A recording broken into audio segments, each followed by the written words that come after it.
حضرت بلال حبشی رضی اللہ تعالیٰ عنہ اجازت لے کے چلیں گے. حضرات جب ملک شام چلیں گے ویلا گزردا گیا اکھ لگ گئی قسمت جاگ پئی میرے آقا دا دیدار نصیب ہو گیا. فرمایا بلال جی آقا. فرمایا میرے مدینے آ جا میرے مدینے آ جا. حضرت بلال حبشی رضی اللہ تعالیٰ عنہ کی کملی والے غلام سفر شروع کیتا ملک شام جو چلے نے. اے مؤذن رسول اے صحابی رسول حضرت بلال مدینہ شریف آگے.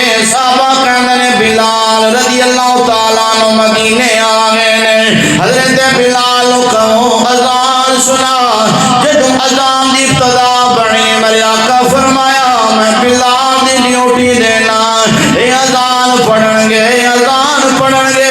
حضرت بلال اذان پڑھن دے رہے لیکن جدوں بڑی دیر بعد تشریف لے کے آئے صحابہ کرنے نے بلال اذان سنا اذان تے سنا. حضرت بلال فرمایا پہلے جدوں اذان پڑھدا سی اذان وچ جس سونے دا نام ہے نالے اونوں ویکھدا سی نالے میں اذان پڑھدا سی.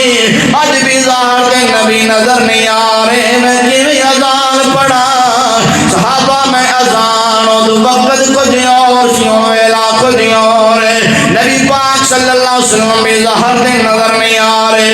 حضرت امام حسن دے حسین رضی اللہ تعالیٰ عنہ فرمایا گیا اے شہزادیوں جاؤ حضرت بلال کہو اذان سنائے. حضرت امام حسن دے حسین چلے گئے. حضرت بلال حبشی رضی اللہ تعالیٰ عنہ فرمان لگے بلال رضی اللہ تعالیٰ عنہ چاچا جان ذرا اذان تے سناؤ. حضرت بلال نے ہاتھ جوڑے شہزادیوں جدے صدقے مینوں عزت ملی ہے جدے صدقے مینوں ایمان ملے ہے انہاں نے تہاڈی نہیں موڑی. میں کون انکار کرنے والا پر شہزادیوں میں اذان تے سنا دینا.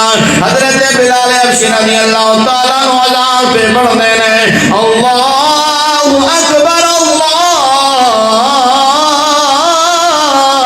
اکبر.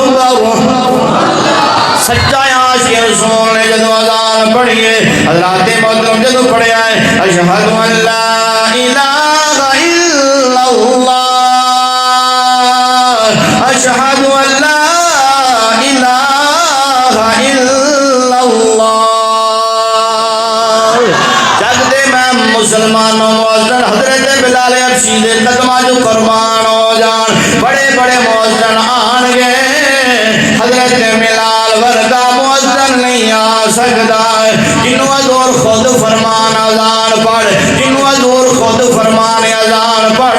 حضرت بلال حبشی اذان پڑھ دے جا رہے نے پر جدوں نام حضور دا لیا اشہد ان محمد رسول اللہ.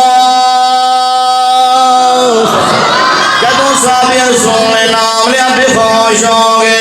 آپ فرمان لگے ادو جدوں میں اذان پڑھدا سی اذان وچ جدا نام ہے انہاں دی میں زیارت کردا سی ہن بھی ظاہر نبی نظر نہیں آ رہے.